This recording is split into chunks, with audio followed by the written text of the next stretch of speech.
if you're employed or a business owner, if you don't have crypto, you are being negligent, in my opinion, in my personal opinion, and a very considered opinion. I've literally devoted my life to crypto since 2016. I've been all in. Pretty much everyone's thought or belief systems and thoughts and actions around crypto is wrong, flat out incorrect and wrong, which is why people are scared of it. Most people's belief systems around wealth generation are so out of date and incorrect. It's ridiculous. This is the biggest boom that humans have ever seen.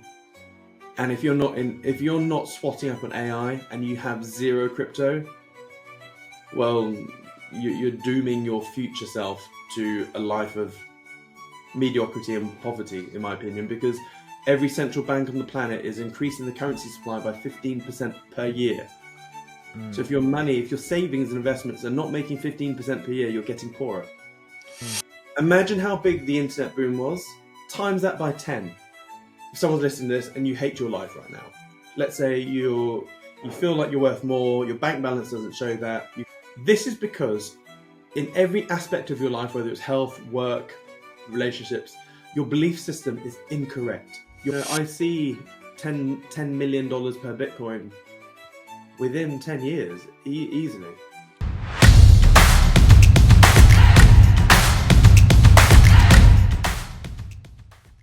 Siam, welcome to the Make It Big podcast. Hey, thanks for having me. Yeah, I'm excited about this. I thought what I wanted to do, I've been following you for a long time, and I know a lot of people that follow you as well, related to business stuff, investing, crypto. You're sort of really in the sort of business space there. Got some really good credibility, I think. Just before we dive into that, do you mind just letting the audience know, for those that don't know who you are, sort of about yourself and what you've been up to in the last few years? Yeah, I used to be in the Air Force a lifetime ago, and then I only got into business when I was 25. I'm 38 now. So I've only been in business 13 years, but I've been trading for 20 odd years. And I got into crypto around 2012. I was the biggest hater of crypto from 2012 till 2016. And then since 2016, I've been all in. So, but yeah, and I've set up, run and sold some mergers and acquisitions firms, private equity firms and stuff like that. So, oh wow! So deep in the trenches with investing and crypto. I've made more errors than probably any guest you've had here. No, that's cool. Really big in the space. You're really big in the space, aren't you? What importance does crypto investing have on your whole business journey? Your whole business investing life. Crypto is the thing that's kept me above water. Really? So, God, Jesus Christ, yeah. Every single time my businesses have struggled, and a bunch of them. So 2020 was interesting. I had a whole bunch of businesses with during the COVID lockdowns and all that sort of stuff. A bunch of the businesses buckled, and some did really well. But every single time since 2017, where I've been in a temporary cash flow issue, where more bills than cash flow in the bank accounts, guess what saved my ass? My crypto. I think you are missing a trick if you're employed or a business owner. If you don't have crypto, you are being negligent, in my opinion, in my personal opinion. And a very considered opinion. I've literally devoted my life to crypto since 2016. I've been all in. And most people so going back to the basics of how humans think,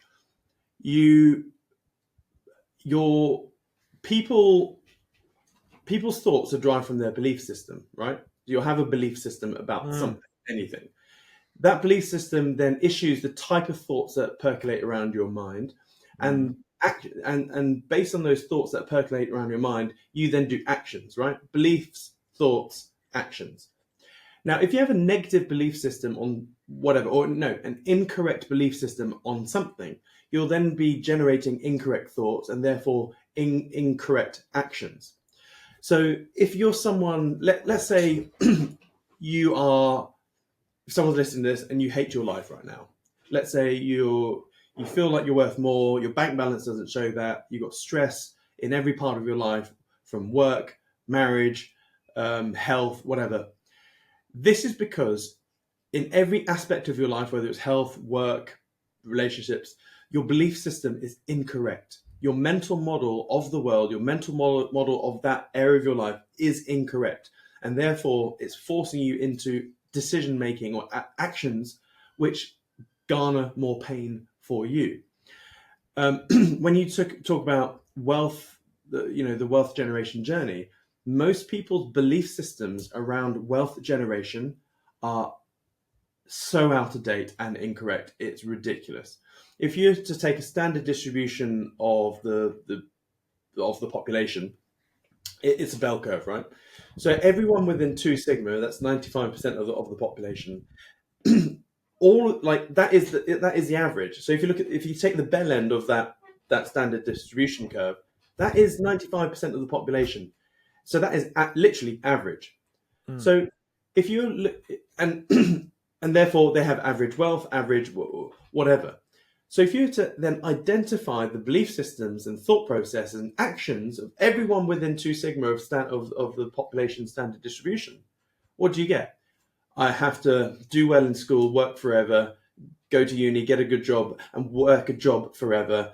I'll have to contribute to my pension. I have to buy a house as fast as freaking possible, even if it puts me in debt for 40 freaking years. I will I'll watch BBC News and believe everything it says. I will only believe what my financial advisor says. All these basic, I will, buy a car on finance, which is, cost me tooth and nail to try and impress people that won't even be at my funeral. All that sort of stuff. So pretty much the whole population thinks and believes and does all that, which is why they don't make money. So from a first principle perspective, so I tend to, one of my standard operating procedures now is, what does the masses typically think on a certain thing? Start with the polar opposite and then work back towards the center. I've never bought a house in my entire life. My wife and I have been renting for 16 years. And one of the main reasons I've got to where I've got is because I didn't waste a shit ton of money plonking down a deposit into a house 10 years ago when I couldn't afford it, or what, instead I used the money that I would have parked in a deposit in business to generate more wealth or invest in other stuff. Now, going back to crypto, that was my big old preamble, pre-content. Love it. Pretty much everyone's thought or belief systems and thoughts and actions around crypto is wrong, flat out incorrect and wrong, which is why people are scared of it. Like, everyone likes to think, if I was an adult, if I was around in my mid-30s or whatnot during the internet bubble, I would have been a billionaire. I would have been up there with Bezos and all that sort of stuff. Would you fuck? Yeah, like the word, like, and I said, I've always thought, if I was around the internet boom, I would have made an absolute fortune. Well, guess what, folks? The world, the reality is now giving you an even bigger gift. Imagine how big the internet boom was. Times that by 10. That's what the crypto boom, the AI boom, the additive manufacturing boom, so 3D printing boom, the space race boom, like that we have a convergence of all these exponential techs about to hit the hockey stick part of exponential growth, and the amount of cross permutations, and Frank, it's going to be a massive tech orgy, and we don't know what bastard offspring is going to come from all of this tech mating. This is the biggest boom that humans have ever seen. And if you're not swatting up on AI and you have zero crypto, well, you're dooming your future self to a life of mediocrity and poverty, in my opinion, because every central bank on the planet is increasing the currency supply by 15% per year. So if your savings and investments are not making 15% per year, you're getting poorer. Yeah, Christ. I think it would be a good thing to talk about, sort of where I am with crypto, because I think a lot of people watching probably in a similar situation. So, I've got a couple of active businesses that do well. make fine money, not rich money, stretch the imagination, but we make good money, blah, blah, blah. And I look at crypto, I sort of invested in a little bit before, didn't have a clue what I was doing, lost, a fair amount of money. When I say lost, could have left it in there, it would have gone back up. But at the time I sold it, got scared. So now I look at crypto, and what you just said about, people's education around, wealth is completely wrong. I'd like you to sort of challenge me on this. I look at crypto as in like either I should just buy a Bitcoin, buy part of a Bitcoin, buy Ethereum, whatever, leave it in there for the hold, or I look at it as in I've got to take massive risk, buy some altcoins, which I have no clue about, and then let that, and then try and trade that out at a better price. And I think that's where most people look at it. And then I think, the learning curve for that is so big, I may as well stay in my active businesses that are making me good money, and just put in the S&P 500, my index funds there, let them grow for the future. That's what I do, and I'm all good, really. I don't really need it, but at the same time, I feel like I'm missing out. So what don't I know about what I just said? Where's my information wrong? I wouldn't say it's wrong. So everyone has different circumstances. Yeah. And also everyone has different goals. So some people's life goals may be to make 50 million or 500 grand. Everyone's different. So the analogy I have is you have to know where your destination is. Is it on the other side of the Atlantic down in Buenos Aires, or is it across the pond?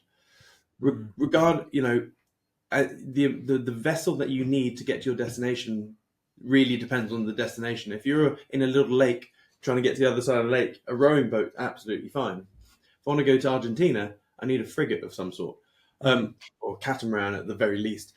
And therefore, the actions you take need to be completely different. So that's the typical, well, it depends answer. In terms of, so I think 90% of everyone's focus, time, money, and energy should go into building and running a business and selling a business, because that's the quickest cash. And also the best ROI. If you get the hang of business and you go from startup to, let's say 20 grand a month take home, like profit, with that, the percentage ROI growth year after year can be huge. It can be 200, 300, 400% a year for the first couple of years until you get to your personal plateauing point, which trumps any investment. It trumps Bitcoin. So, I mean, if you go from, if you go from a standing start to a 5 grand a month profit business, what is the ROI on that if you do it over a 2-year period? It's huge. It's like, well, technically it's infinite, really. So yeah, 90% of your time and focus should be on business. And I 100% agree with that. And 10% should really be getting your head under crypto, because you've got this gift here. And there's 2 ways to look at this. For me, the reason why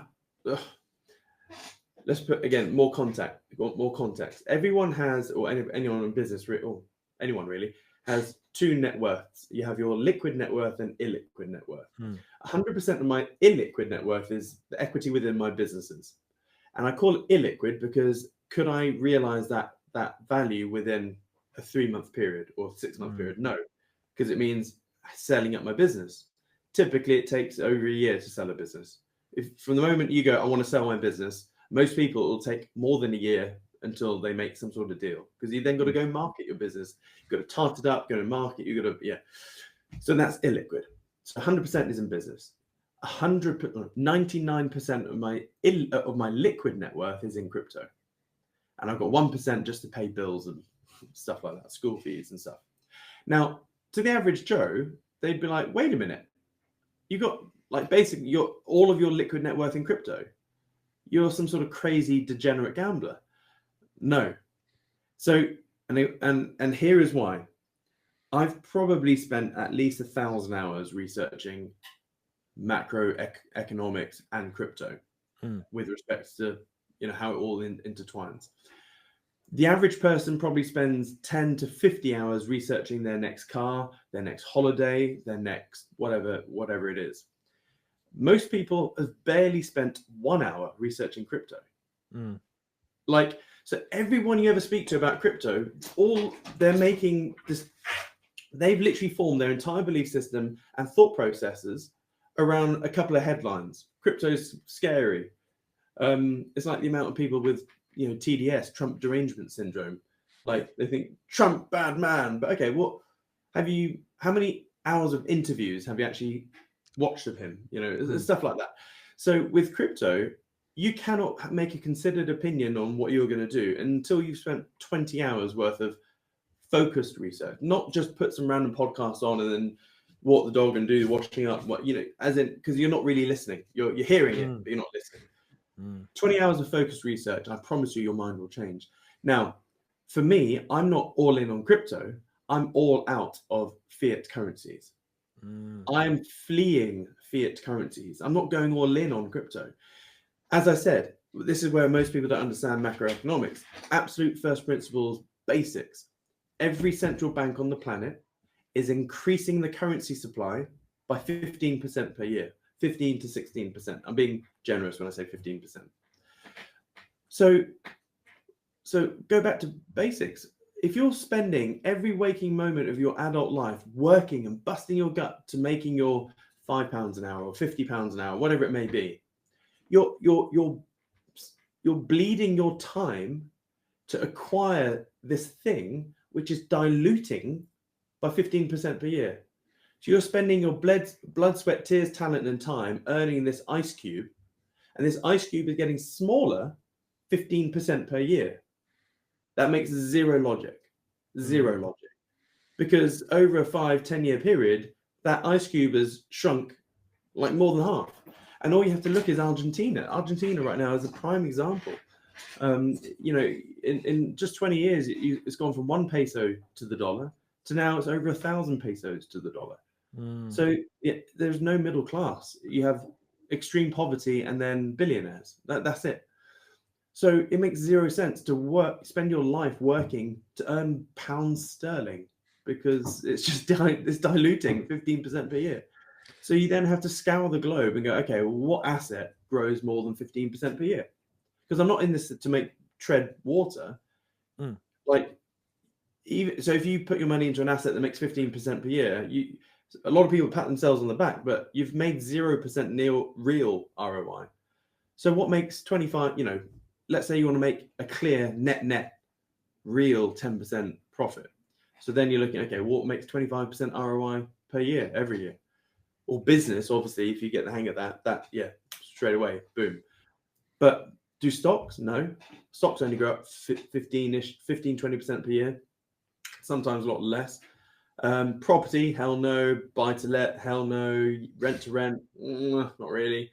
Most people lose money. You've got clause 24 that scream landlords, like, it's just no for property. Houses do not double every 10 years. That's a lie. House prices were flat from 1900 to 1965, 0% appreciation.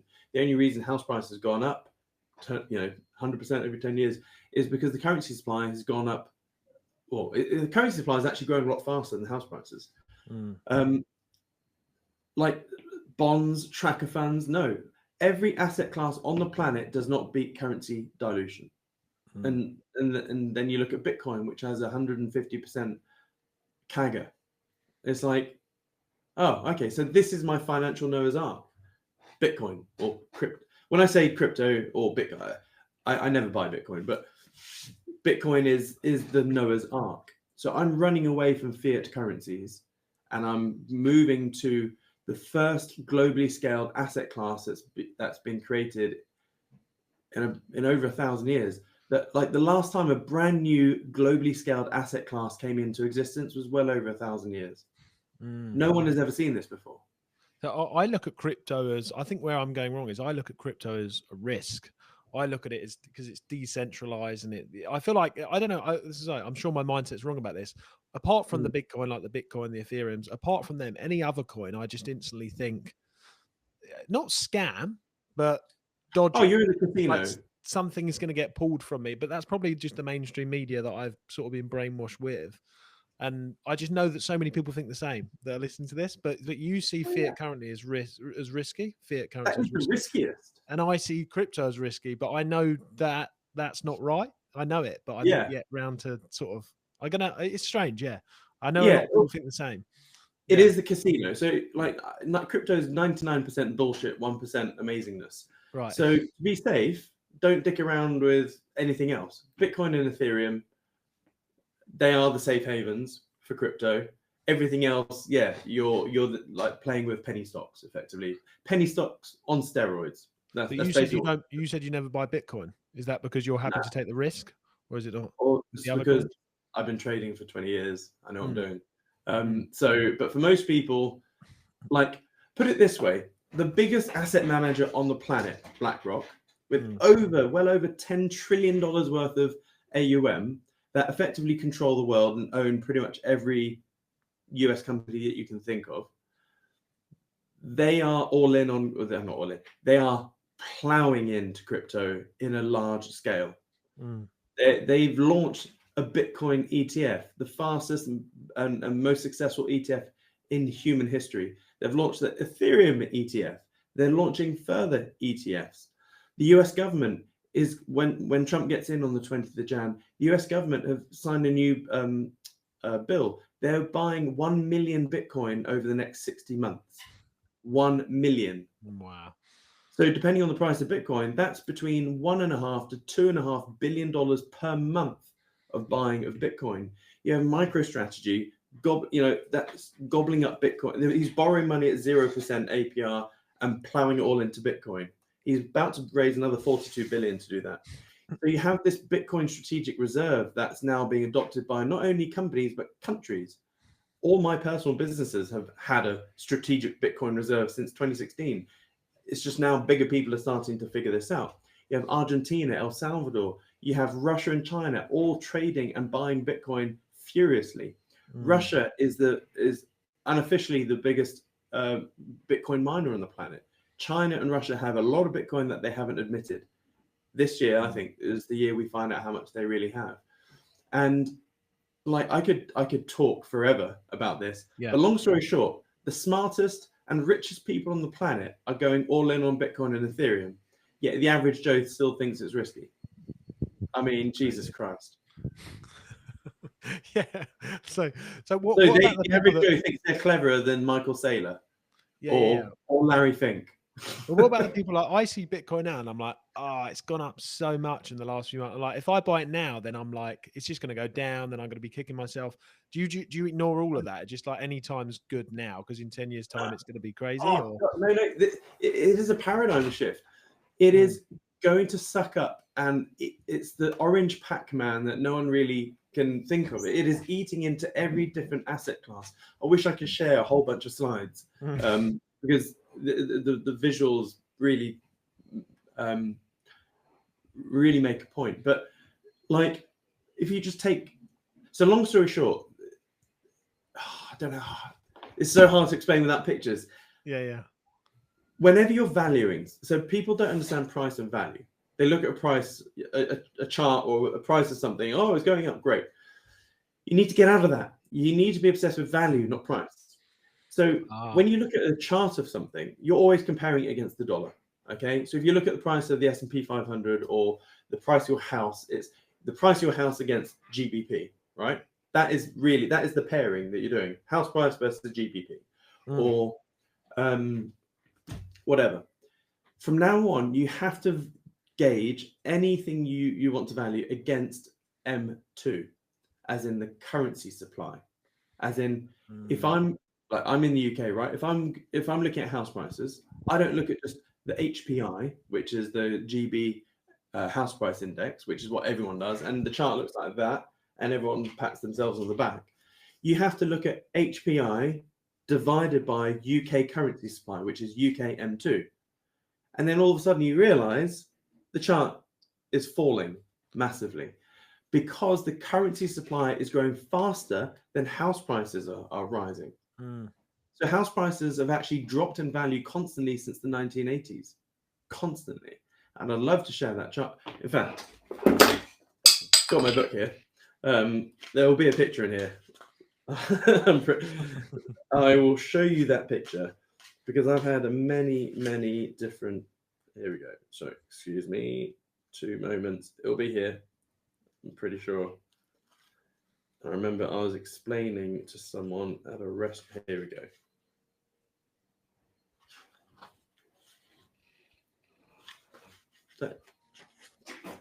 So that chart there, can you see that? Yep. That is UK house prices against pound sterling. So it looks great. Over 40 years, it's gone up 936%. Whoop-de-doo. If you then look at UK currency supply over the same period, it's gone up 4,200%. So the currency supply has increased by 4,200% as the UK currency supply, but house prices have only gone up 936. When you do house prices divided by the currency supply, that is the chart. Which one? There. It's just crashed.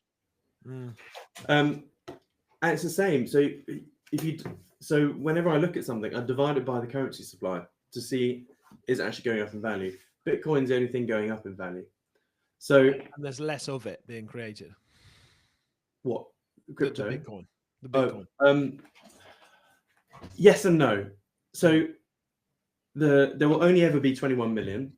There's only 20-ish million. We've got 90% of the supply already minted. The last Bitcoin will be mined in the year 2140. But for that last ever Bitcoin, it'll take 100 years to mine. So pretty much the circulating supply is out there. But here's the crazy thing. It's in real terms deflationary. Every other asset class on the planet that you can think of, when demand goes up, what happens to the supply? It goes up. If house prices suddenly start rocketing, what happens? More houses are made. They're like, oh, demand's up, let's build more houses. If a stock goes through the roof, what do? They do a stock split. They issue more shares, dilute the, they'll do a 2-for-1 share split of some sort. If gold prices or oil prices shoot through the roof, what happens? They mine and explore for more gold and silver. The supply increases. Bitcoin is the only currency asset class on the planet where it's irrelevant of how much the demand goes up. The supply won't increase. The emission rate is fixed by maths and it can never be changed. So my thinking, and anyone watching this wrong that thinks Bitcoin's gone up, to such a high, like what was it a year ago, like $25,000? Yeah, something like that. Yeah. You're just not bothered. You'd still buy that. Put it this way: you have to look at crypto in terms of what's its total crypto market cap. So total crypto so if you go to the last crypto cycle, institutions, companies, and billionaires weren't really in it. The retail market, you and I, us plebs, we moved that whole market up to $3 trillion. Okay, it's a teeny minnow of a market. This cycle, so 2025 is the year, is the bull year. Like, we now have billionaires, countries, and companies. We have the biggest country on the planet, the US, in many ways, buying 1 million of them over the next 60 months. I cannot stress that enough. Okay, people hear that and go, oh, that's cool. No, you don't understand it. That's like a billionaire walking into your shop and just like going, I'm going to buy everything you'll let all your stock constantly every single day. Put it this way: if you work this out on a daily basis, there's only 450 Bitcoin being mined every single day. With just the US alone, ignore everyone else, they'll need at least 555 Bitcoin per day. They're going to be buying more Bitcoin than there's floating around. So I forgot what the question was. So I'm going off. No. Sort of not worrying about how much it is now. Oh, so that's it. Sorry, one sec. The total crypto market cap. So it's only 3 trillion last cycle. This cycle, we're looking anywhere between 6 to 15 trillion. But it's the percentages of all the different markets it's going to eat up. So take gold. Gold's a $12 trillion market. Gold is useless compared to, like, Bitcoin does everything gold does, but way better, way faster. Well, it's going to take up nearly all of that market share. So Bitcoin alone will be, just with that part. But I think it's going to eat lots of different parts of the world, from the real estate world, from the capital markets, from the currency world to the numismatic world. Like if you look at Bitcoin alone, it will easily be, a $50 trillion market on its own. So, I see $10 million per Bitcoin within 10 years easily. Wow. So for every Bitcoin you're not buying right now at 100K, you're losing out on $10 million per Bitcoin. And wow. I can show you the maths. I've got loads of slides and maths to back this up. So you need to ignore the price. Look at global adoption, and it's the fastest growing thing ever, other than LLMs. But in terms of capital assets, it's, in over 1,000 years, no brand new asset class has been formed.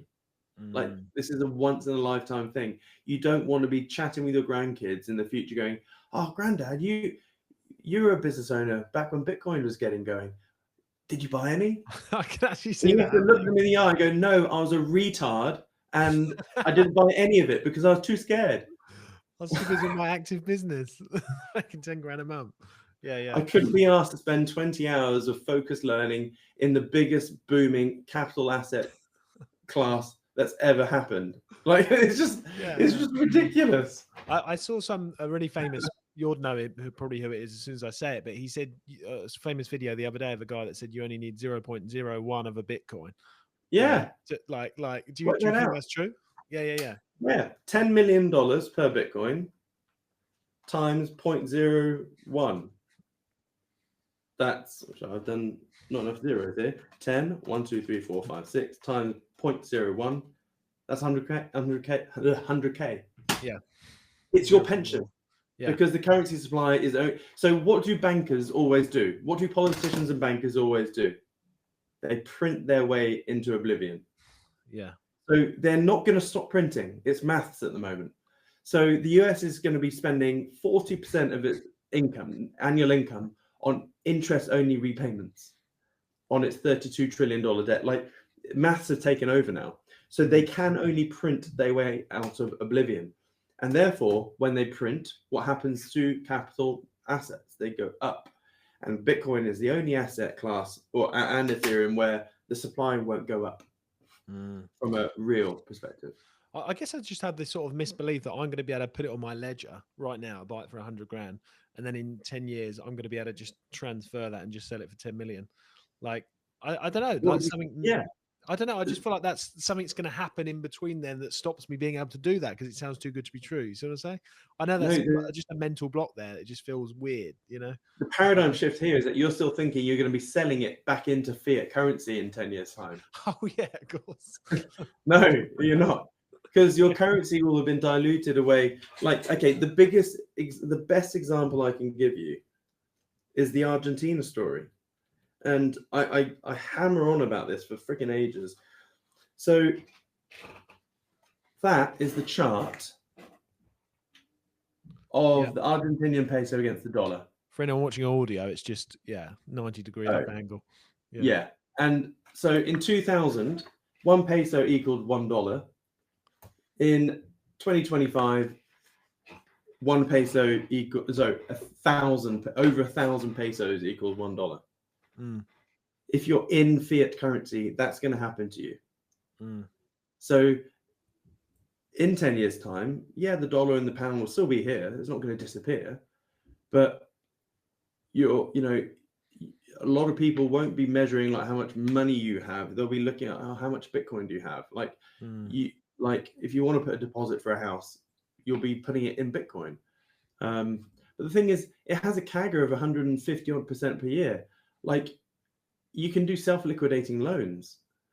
And a lot of people aren't, or one, they don't understand it, but Bitcoin as a self-liquidating loan is, I think, quite fascinating. So let's just say Bitcoin only goes up 50% per year. Okay, let's say it plateaus because it's getting bigger and bigger.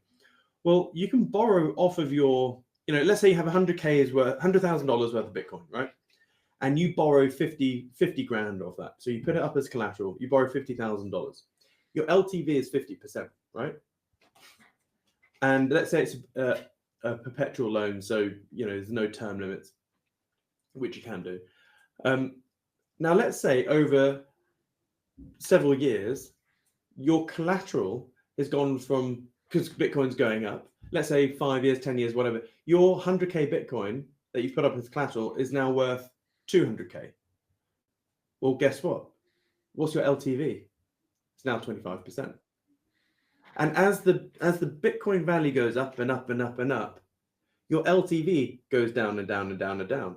So you had a 50% LTV, and then eventually, because you still owe 50 grand, but eventually, let's fast forward 5-10 years, and let's say I'm half correct, and it's now $5 million of Bitcoin or whatever. Like that 100K Bitcoin you originally had is now, let's say, 5 million quid, but you only owe 50K. So what? I don't know what 50K divided by, it's like your 1% LTV or whatever.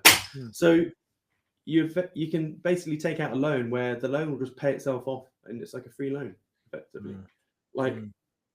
So I mean, and this is where I said why I think people should spend more time learning about it, because here's a caveat to all of this. You either buy, hold, and forget, and do not touch it for 10 and 20 years. Like the S&P. Yeah, like a tracker, it's like your pension. You either do that and hodl, like properly hodl, hold on for dear life, or you learn a bit more and then you play it. Because what tends to happen, because you have crazy volatility. Yes, it goes up forever, but the volatility is nuts. So for me personally, I'm always in and out, based on the cycle. So by Q4 2025, I will have sold the lion's share of my portfolio, but there will be a chunk of my portfolio which I never sell. So, and then I'll be all in again in 2027, maybe for the next cycle. But now that BlackRock and all these big countries are plowing in like no tomorrow, the downside for the next bear market will be a lot less. Yeah, because I was thinking, I'll wait for the next bear market. I've got enough information out, and then I'll buy in. But it could be at 300 grand then. I have no idea. You know what I mean? And that could be the low. I remember going on a podcast in 2020, and Bitcoin was about $5,000, and I said, within 12 months, Bitcoin will be above $50,000, and the podcaster literally laughed in my face. And it's on YouTube somewhere. And I was like, he was like, you're joking, right? 5 grand to 50 grand in under a year. I was like, yeah, probably within 9 months. Yeah. And he was like, that can't happen. It can't happen. What did it? And it went from 5K to 69K in 9 months. And we've had those moves up all throughout Bitcoin's life. Yeah. So anyone that literally doesn't have a clue, like myself, either the Bitcoin or the Ethereum, if you really don't have a clue and you're not too interested, being completely honest and digging deep into it, maybe just long-term hold like I do with the S&P. But what about the people that know a little bit more or want to dive in like you? Like, what do you do? Are you trading the altcoins a lot more? Yes and no. So I play the cycle narratives. So crypto moves in 4-year cycles. And every cycle has a narrative. So without boring you, this narrative is all about AI. So sure. So AI is with the coins. So AI is the fastest growing thing in human history. In the real business world, it's booming, and that hyperbolic euphoria won't stop anytime soon. If there is some sort of Gartner hype cycle here, we're on the upside still. If it is going to fizzle out, it will be in like 5 years' time. But now we're on the, like the internet bubble was really from 1995 to 2000, 2001, wasn't it? So really, the AI hype cycle is probably 2025 to 2030. Oh wow! Which is why I put my book 2025 to 2030. And therefore, and guess what? Crypto follows the real world. So this bull market is going to be all about crypto AI. So nearly all of my portfolio is like 90% of my portfolio is AI orchestrated, AI crypto orchestrated. And in any category that booms, in every cycle narrative, there's always 3 to 5 projects which just take 90% of all the attention and capital.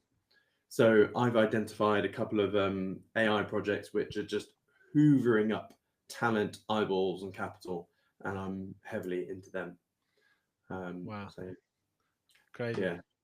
It makes a lot of sense. It makes a lot of sense. Yeah, thanks for clearing it up. Yeah, I think that's really interesting. I think we'll stop there because we've covered a lot, the business, the general business, and then the crypto. And I think I'm going to actually put it into 2 parts, 2 episodes there. So that's really cool. Yeah.